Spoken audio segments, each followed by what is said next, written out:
Kuro and Mars here. In today's podcast, we will be discussing the different segments of today's podcast, such as how has Pokemon gone worse over time, which is the main one today, and about other silly little stuff such as what games we've been playing, and also a nice little segment about what we think is the ranking of the Gen 1 starters. So here's with it. Kuro, what games have we been playing? Well, so recently, there's been a few different games coming out. So you got like Pokemon Champions and stuff, but I think our main game review today will be A Way Out. Yeah, Way Out. What moments stuck out to you in the game that you liked? So, the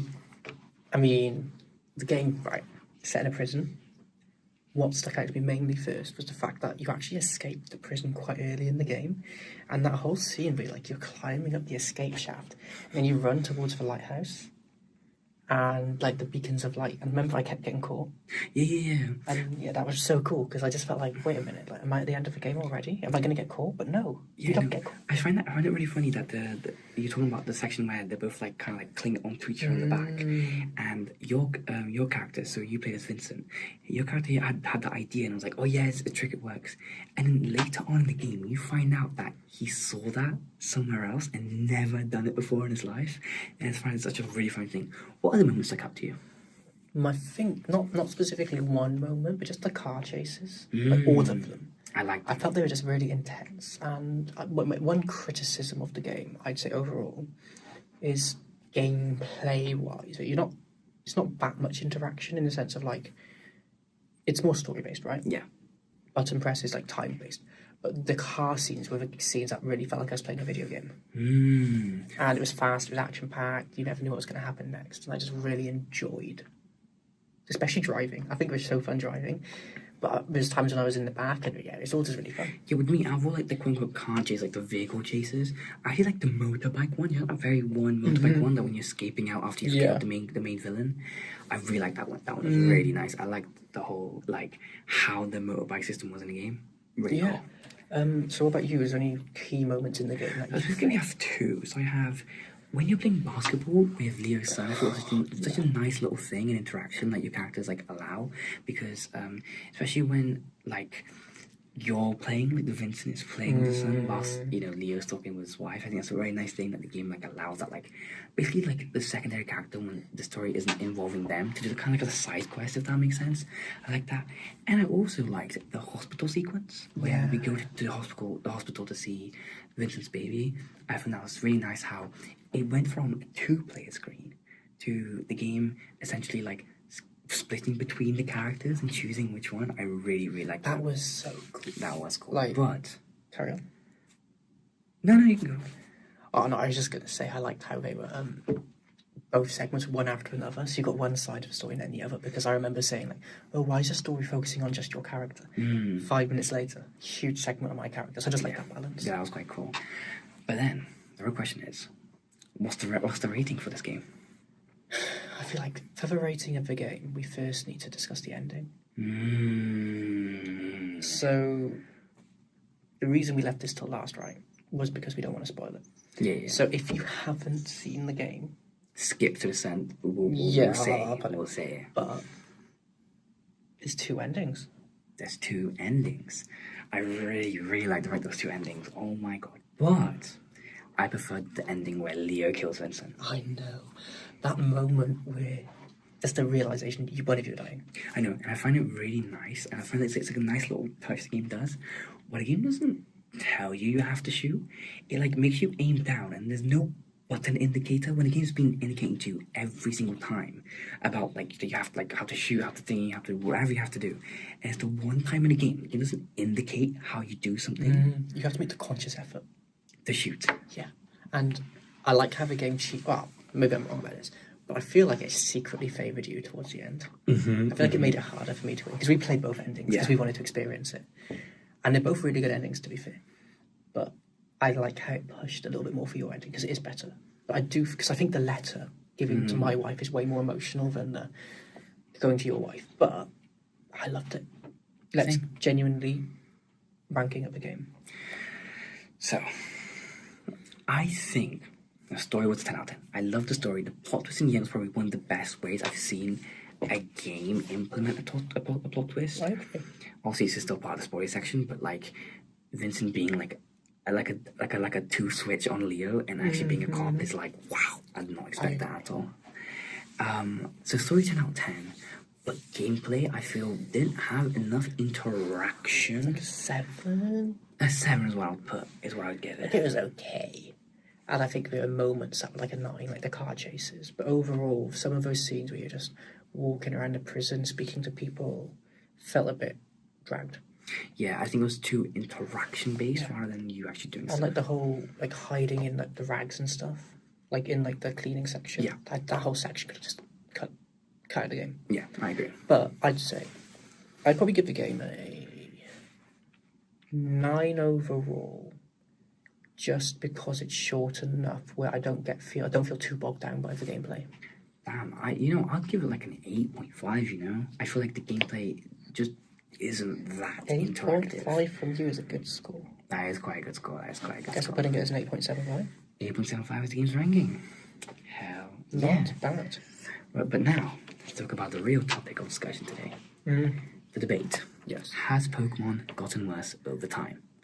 Alex, what's your question? What's your thoughts about this? So my question is... no. Well, I can't say yes or no straight away, because I feel like that ruins the discussion. But I would first point out, I feel like Scarlet and Violet was meant to be the breath of the wild moment of Pokemon, and it fell flat on its face. Not necessarily because of the game. I think it's just the... one, people went in wanting to hate it, and 2, the performance wasn't good. So anything that was good about the game, it wasn't in discussion because it just didn't matter. You know what I mean? Like, people were already angry. Do you have any... like, thought regarding that? Yeah. I mean, I feel like they've gotten worse over, like, regarding specifically Scarlet and Violet and, like, how they try to make it, like, an open world game. Try to make it, like, a big difference. I feel like they kind of failed whilst in earlier generations, the whole, like, concept of, like, these, like, monsters being in balls and this thing, like, was very revolutionary within the 90s, in a time when the game was out. Right. Compared to how it is now, where I feel like it's not that revolutionary. As you said, there's no big moment. Like, they're not having any big moments now because they had it back ago and they just kept the same formula, if that makes sense. That's my thoughts on that. I mean, I feel like some of this stems from... yeah, like, the format is just a little bit stale. I don't know what they can do to fix it. I genuinely don't. I feel like a lot of people have just moved away from turn-based combat. So I kind of like how Champions is a separate thing now to ZA, and I hope, like, the main series games keep for ZA battle style and Champions keeps for sort of turn-based. I do worry about them becoming 2 separate, like, VGCs, but there is that kind of discussion over the generic. Like, I think ZA is a good push forward, but I also think Champions is needed. Okay. Generally as well, I think, particularly since the Switch era, I think since Sword and Shield, with, like, the whole DEXIT, national Dex controversy, I think people have gone in wanting to hate the games.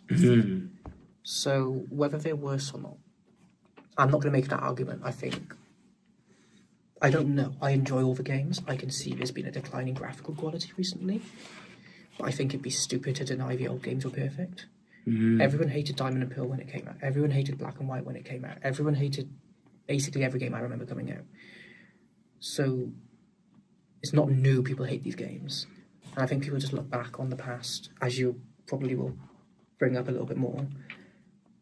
I just think this whole DEXIT thing, this whole fandom being toxic, it just screams, this is modern society of technology. People go in wanting to hate the games, and if you go in wanting to hate it, you won't find the fun moments. That is true. Generally, though, I do. One major complaint. I do think the games are way less challenging than they used to be. You know what? I do agree with that statement. I don't think it's just because we've grown up. I do think there's several reasons for this. I'm not going to go into the reasons. I think it's quite obvious. I know there's potentially some you really, really relate to, but I think the removal experience here is a main one. Why did they remove the choice? I think it was a great addition in X and Y and Sun and Moon. Why can't it be an option in the settings? There is no reason to force people to use it. Like, I use it. I like using it. but I also like turning it off in Nuzlocke. So, like, but I get the idea of, like, you don't want to grind, right? But there was no reason to remove that option from the player. You can't even turn battle styles to set anymore. Yeah. Like, Yeah, you that's can't. true. Like, in Scarlet and Violet, it's gone. Yeah, no, that's true. You know, I do agree on that statement. The games are like less challenging now to how they were before. But I think the stories are better than they used to be. You know what? I will agree on you on that statement. I think a lot of people contradict that and be like, "Oh no, but Diamond and Pearl. Oh no, Black and White." But I do feel like some stories recently, especially with Scarlet and Violet story, I really like the story. Yeah. And I think, generically across the board, I think Pokemon's been a bit more interesting. Pocopia's been a really big hit. That's true. Champions is going quite. I mean, there's a bit of controversy, but it's going well overall. I mean, you have like Pokemon Tournament. That was quite a fairly recent thing, all things considered. New Pokemon Snap. There's a lot of bridge games. Mystery Dungeons kind of faded away, but there's a lot more like side games. So you like how how Pokemon has kind of like branched its game genre? Is that what it is? Okay. Feels more targeted at different demographics. You're like the Legends games are more for core fans. Main series is kind of like for everyone. Remakes of Let's Go and Brilliant Diamond are kind of easy introductions. Pokopia is a completely different style of game. You just have this like broad network and everyone's connected. I think I've talked a lot though, and I think it's time to hear from you. Well. Over time, one of my biggest issues, I think, is not necessarily within the games of Pokemon, but within Pokemon in general, Pokemon cards. I feel like, especially nowadays, scalping is such a big problem. I remember being a little kid and being, oh my god, Pokemon cards.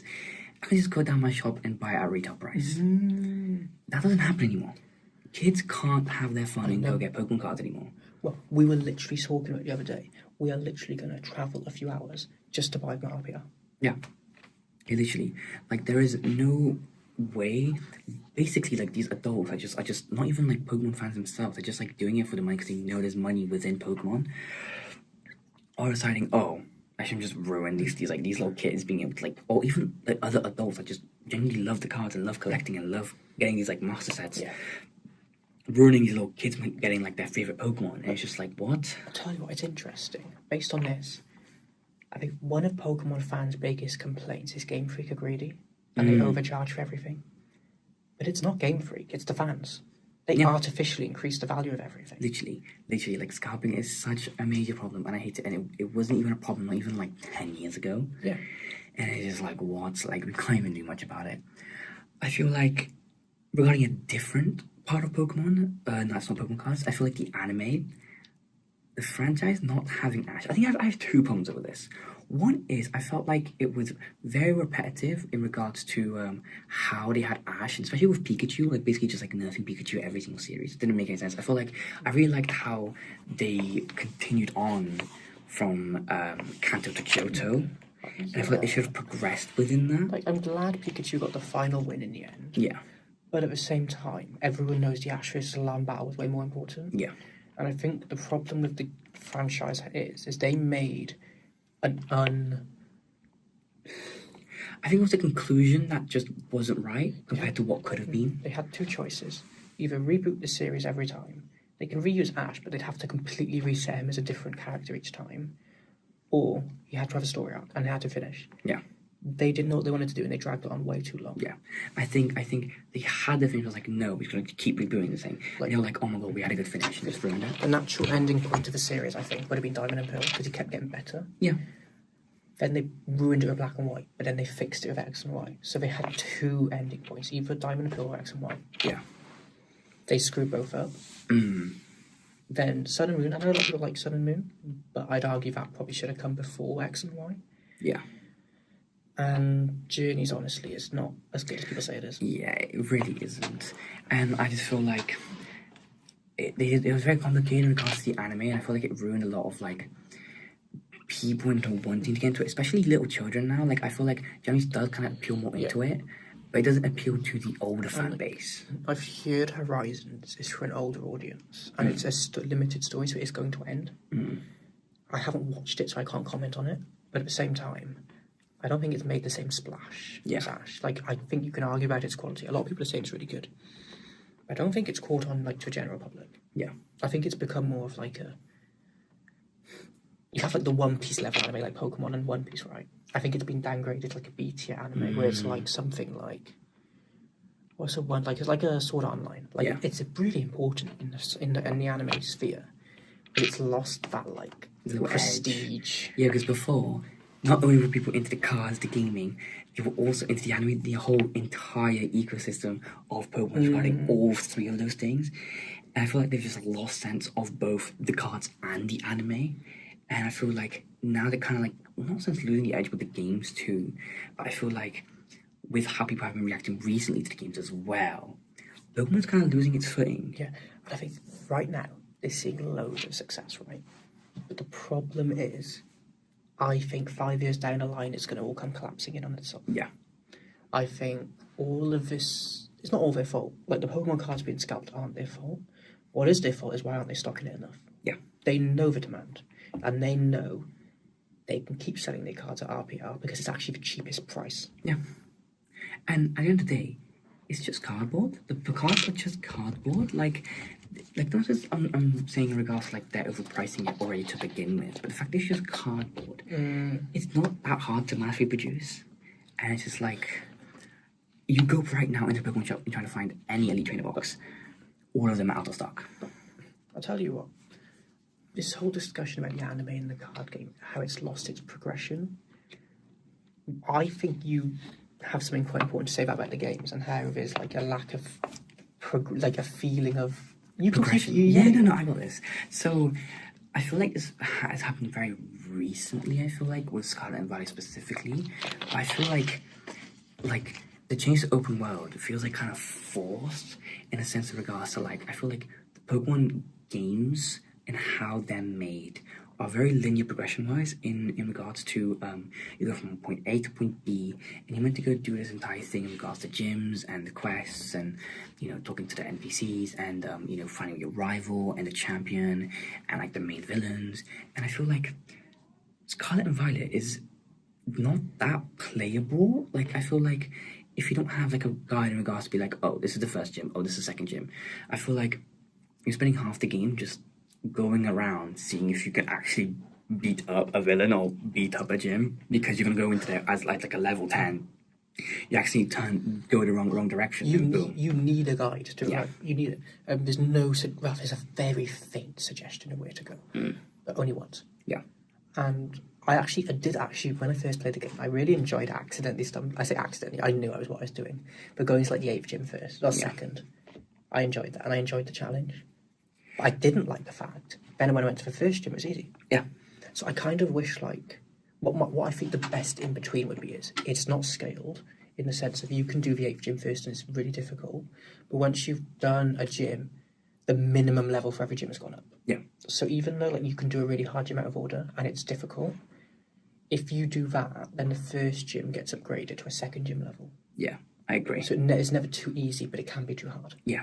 I do. I would actually appreciate that. I feel like them not having scaling in regards to how many gym badges you have, because it's so easy. Just if it's a grass type gym, just increase the levels, or for the one that they already have, the gym leader already has, just get them to like, you know, their final stage. It's not that hard.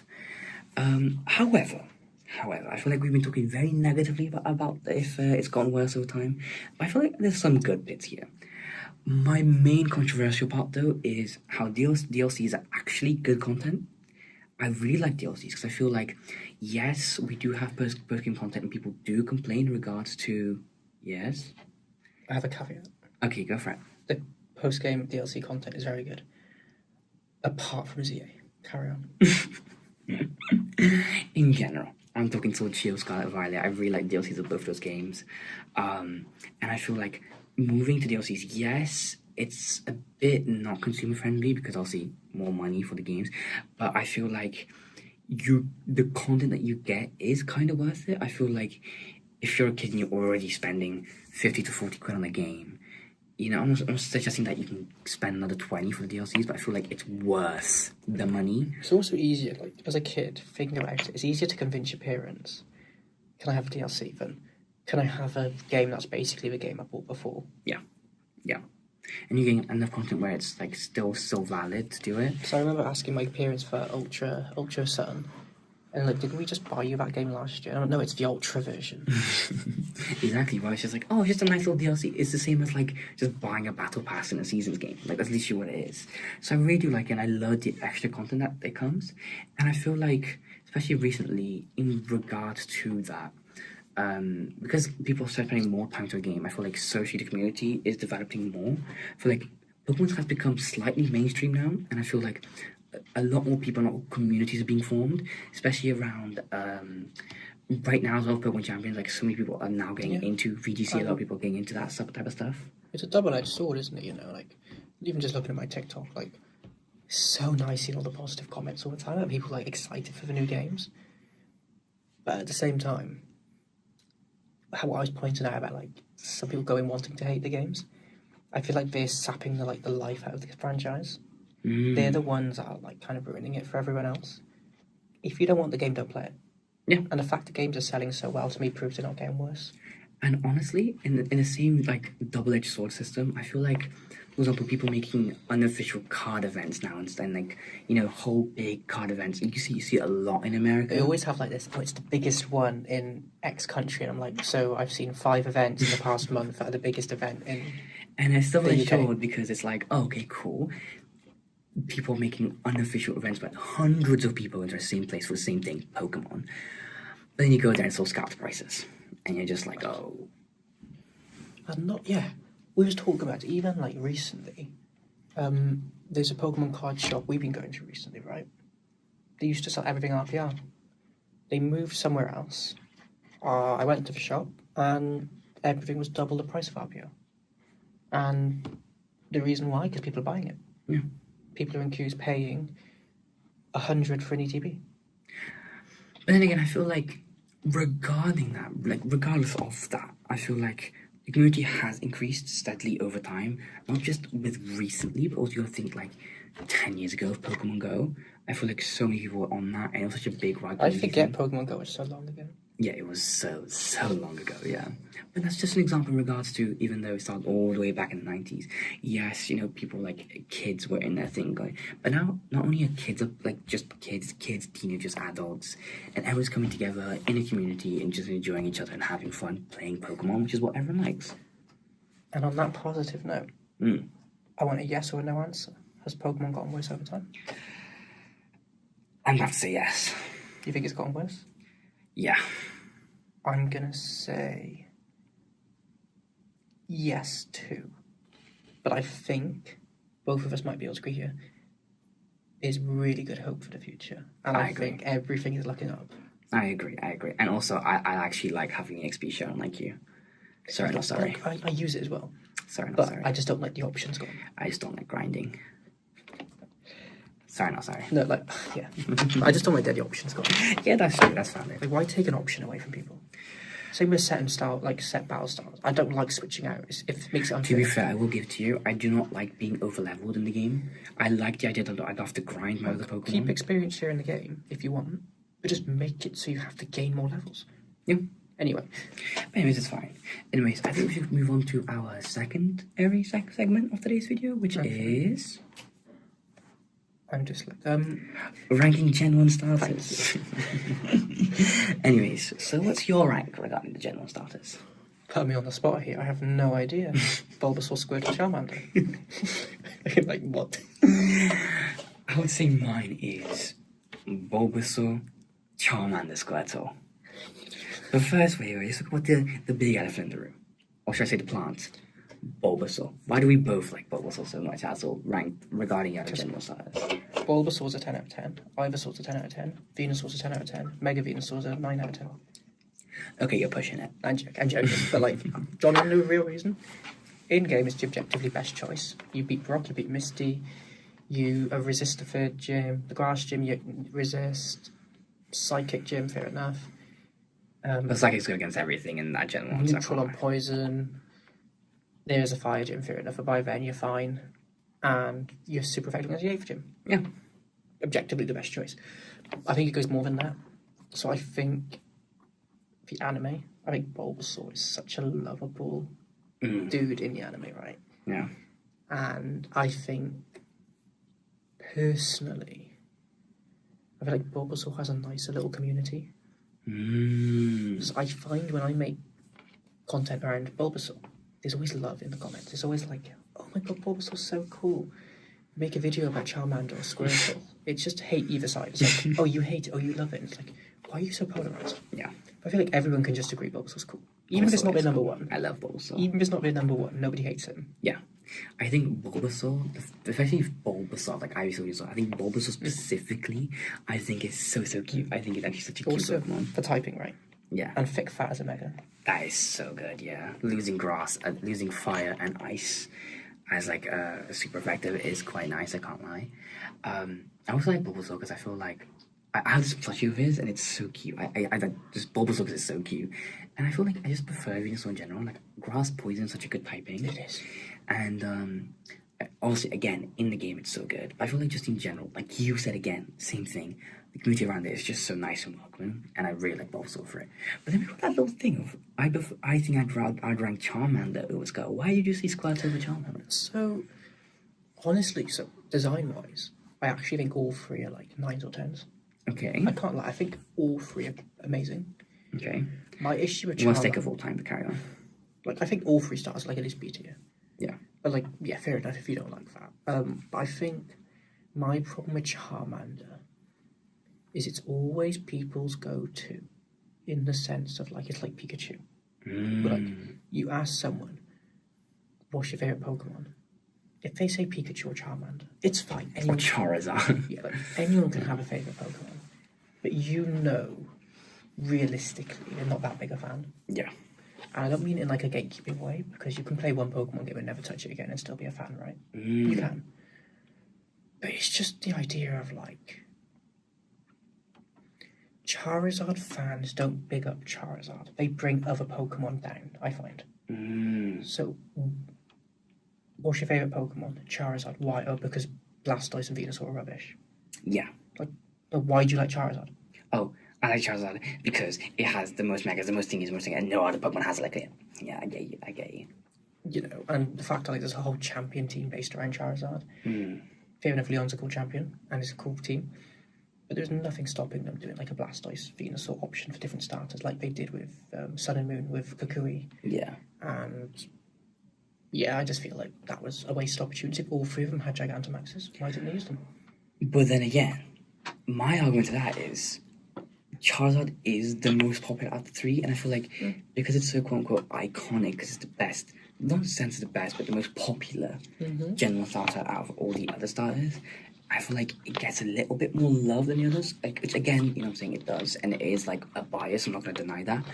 But I feel like we still have to interpret that. The fact that it has those two megas, the fact that it did get Gigantamax first, the fact that it's basically treated more openly and like there's more of it. Anything else like Ash's Charizard, Leon's Charizard, Charizard X, Charizard Y, Gigantamax.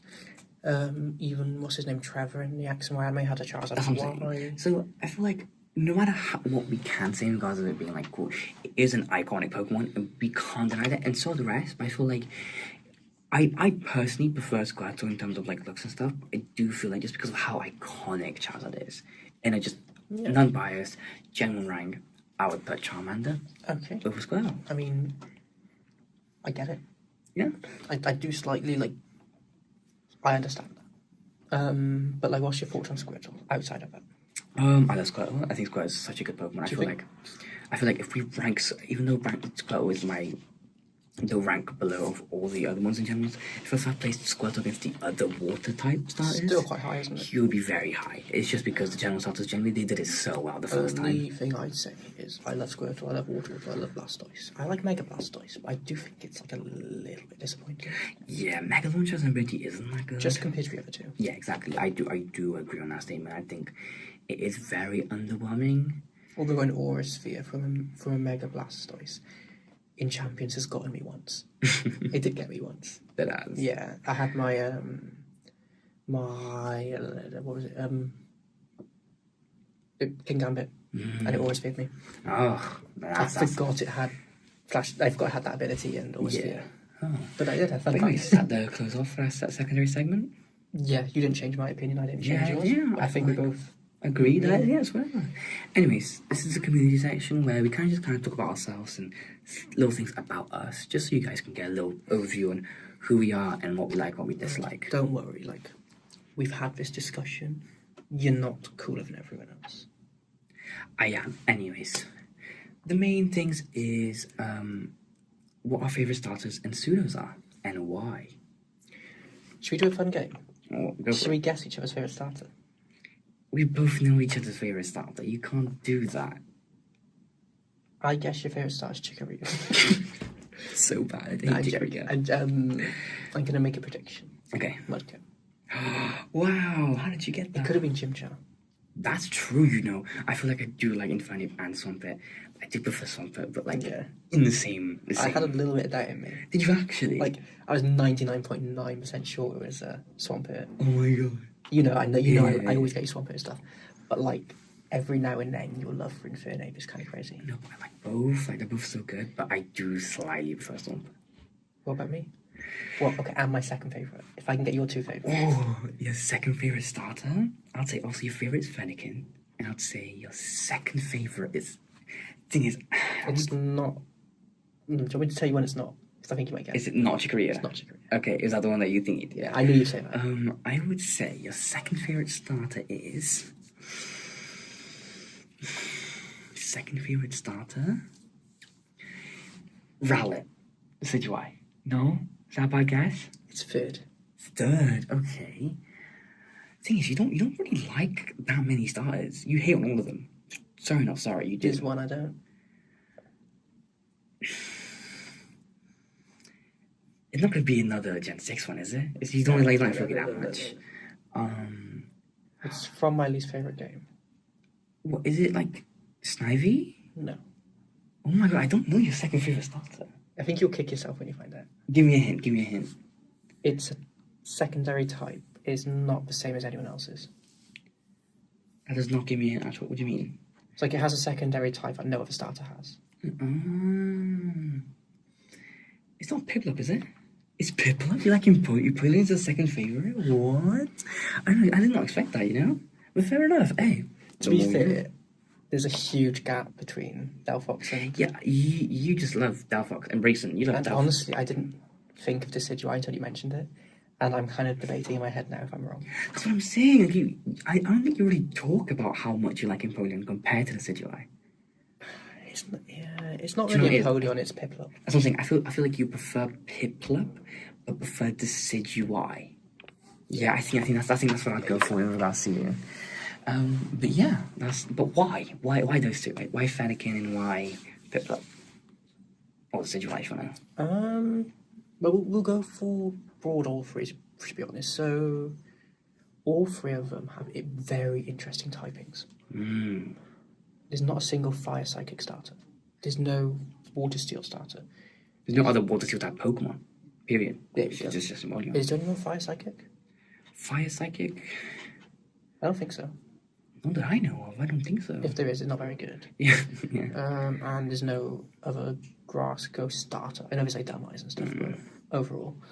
And I think just all three of them are so conventionally different. 3 generations of firefighting.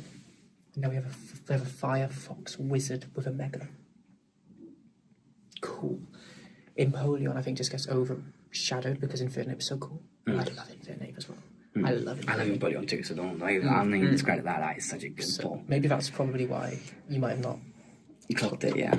And same with Decidueye, I think it gets overshadowed because everyone loves Incineroar. Yeah. But I actually don't like Incineroar that much. You know what? Out of all those, I actually prefer Primarina over Decidueye and Incineroar. Well, Primarina has the same problem as Piplup. Yeah, where it's overshadowed by the other ones. Yeah, no, literally, yeah. I like Primarina, but it's like... But you know what I'll give it to you in regards to Fennekin, Braixen, and Delphox? Delphox's Mega might be the best Mega of all time. It is Design-wise, it is so Imagine a tough. Mega Infernape. Don't get me started. I do think Mega Delphox is the best Mega design. Same, yeah, I do agree. That Mega is tough. I think if Ash Greninja was the Mega Greninja, there'd be a conversation. But it's not. Yeah, it's not. That yeah. Well, tell me about Mudkip. Tell me about... Jimja? Yeah. Mudkip. Mudkip, oh Mudkip. It is a Pokemon.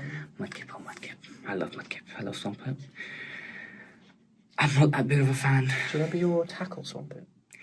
Yeah, so the reason why, one of the main reasons I like Mudkip so much is because my very first proper Pokemon, obviously I had played Pokemon games before, but in terms of like me owning the game and me memories. Yeah, and me actually playing and me completing the game was a Mega Ruby. I know it was an Alpha Sapphire actually, and I chose Mudkip as my starter, and I remember having Tackle, Dive, Waterfall, and Surf as the moves. Same with me and Fennekin. I had Cut on it. Yeah, it was. But anyways. I kept Psybeam on mine instead of Psychic because I preferred the animation of Psybeam. But anyways, I feel like Mudkip is so cute. I love Mudkip. I think it's such a cute, adorable Pokemon. And I feel like Swampert is an in-between of like cool but quirky, if that makes sense. And then the Mega just looks so buff and cool that I really, really like it. Do you remember when my 3.5 Delphox beat your Switch? I have no idea what you're talking about. I'm going to insert a clip here. He's not going to say nothing. Anyways. Anyway, talk about Chimchar. Chimchar. Oh my glorious Chimchar. Chimchar and Infernape was so fucking cool. My thing for Infernape, which I think a lot of people would agree, is Infernape from the anime was so tough. Like that comeback against Electivire was tough. It's like the Ash Greninja thing, isn't it? Yeah, literally, it was so popular, it basically got the final fight. No, literally, yeah. And it was just so cool and awesome. And I really like that. I also like Infernape's design. I love what it's based around as well, the Wukong mythology thing. You don't really like the Garza mythology because you don't really like Torterra, the whale turtle thing, but like... No. So, like, my problem is, so, like, I like Torterra. I don't hate it. It's overshadowed by the other two. And also, I feel like a lot of the we need to discuss Diamond and Pearl one day, because I have a lot of opinions on it. All these Diamond and Pearl and Platinum fans, all they consistently say is, oh, this game did this game did that. It was all in Platinum, first of all. Diamond and Pearl's rubbish. Platinum's good. But second of all, it's, oh, but there's so much mythology behind it. Oh, but there's so much meaning. I'm like, well, the game doesn't show you any of that. Mm-hmm. Like, to be fair, you could, with the starters, I wouldn't want it to. So actually, I'll give you that. Good point. Thanks. But on this, I don't get this concept of people are like, oh, but it's more complicated than you think it is. I'm like, well, it's a Pokemon game. If it's not on the text, I don't care. Yeah, that's true. That is true. But it can be unfair, and I think I really, really like it. And it's funny, I think just the design. Well, yeah. The Torterras in Detective Pikachu. The big ones, those were tough, I can't lie. You know what, God, yeah, those were tough. They were cool. Those were tough. Dare I say, that generation of Torterra, Infernape, and Empoleon is low-key top 3, I can't lie, low-key top 3. But, yeah, I think that wraps that up. Oh, wait, no, we have to talk about favorite pseudos. Gudra. Dragonite. I think... Dragonite. I think it's quite sad Gudra hasn't got a Mega. No, I know it's got Hisuian, Hisuian, but... quick discussion on both in the sense of, like, I don't really have much to say about Gudra apart from it's just I think it's cute. I like Ash's Gudra in the anime. I think it's probably one of the weaker pseudos, to be honest, in terms of competitive. But I think it's so quirky and dorky in the cutest way. I think it's like one of the only cute pseudos. The other cute pseudo is your favourite. Dragonite. Oh, Dragonite. Oh, what am I to do without you, Dragonite? Dragonite not only is my favourite pseudo, it's also my favourite Pokemon. I love Dragonite to bits. I would do anything for a Dragonite. If I had a genie and 3 wishes, one of them would be to have a Dragonite. What's my favourite Pokemon? It would be Delphox or Gudra, right? It'd be one of those two. Both of them. That's what I'm saying. Like you don't really have like a I'm not choosing out of my 2 babies. So I'm saying you don't really have a favourite. I'm not choosing my 2 babies. Like you're very peculiar with them. You don't have a favourite. I'm not choosing my 2 babies. Yeah, but anyways, the most important thing here, Dragonite. I really like Dragonite because it's like, it's cute, but you also know it's powerful and it's cool. And I feel like I love that little mixture of like, it shows like it's kind of like 2 demeanors, and I feel like it's so good. Not only like, it was kind of poo in general, let's be real. But like in regards to competitive recently, I feel like it's so amazing. The Mega is so cool. I love the shiny. Everyone can just go away if you don't like the green shiny. The green shiny is so awesome. I have a theory I've never asked you about. Oh, go for it. Just because only because I say this, because my love for Gudra came from the anime. Do you think some of your love from Dragonite came from Iris's Dragonite and like No. the Dragon Master storyline? No. No? No, I feel like that Dragonite was kind of like not a good portrait of what Dragonite is, I feel like. And I feel like Dragonite has been like, especially like at how it's perceived elsewhere, like that Dragonite was very like impulsive, anger, and all this bullshit, all this like stuff. And It didn't have the smile. that's what I'm saying. It didn't have the smile. And I What think about Ash's Dragonite? I don't know much about Ash's Dragonite. I'm saying Ash's Dragonite wasn't. I mean, I liked it, but at the same time, I feel like because they kind of pushed it aside for Lucario and like the Gengar backstories and the Pikachu ending, I feel like it didn't really get the love it deserved compared to what Dragonite should, because Dragonite is better than ever. And yeah, Perhaps you'd say maybe Anime actually hasn't done it justice. yeah, But the card game, our game has. Oh my god. can we discuss what you pulled? Oh my god, this guy, right, got me a Ascended Heroes, like, Mega Friday thing, right, for my birthday, right? Open that stuff up, right? I get a normal EX Mega Dragonite. I'm like, okay, that's cool. That's for my own birthday, getting a Mega Dragonite, cool. I open that again, I get the golden Mega Dragonite EX. The world knew it was your birthday. No, literally, like, that was so awesome. I loved it. It was like, this is the best birthday gift ever. Genuinely. You scripted the packs, you resealed them, I know you did. Do you know what he got me for my birthday? Nothing, you forgot. No, I didn't. I'm joking. Don't scare me like that. You got me the most insane gift. What did I get you for your birthday? Lots of I Pokemon. actually forgot. I actually forgot what I got you for your birthday. Like, I can't remember what you got me for your birthday and Christmas separately, but you got me a lot of cool stuff. Like, you got me like I think the Zelda thing was for Christmas, wasn't it? The light up thing. You got me a huge Pokemon box. Did I get you for your birthday? Big load of Pokemon cards. You got me like a whole, like, I think you got me an ETB.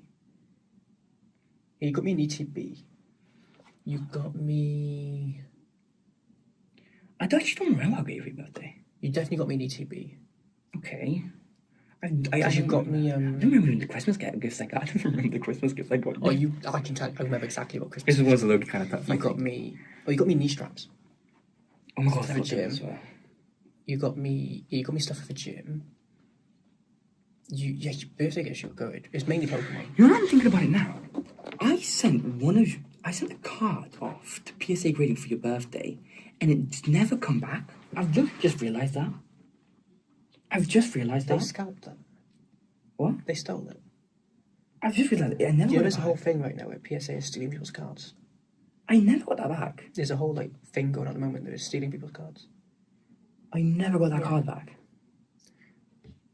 Like, it wasn't an expensive one, so I don't really care. But it was like it was this like Sylveon like GX card. Just that you really liked. You would have really liked.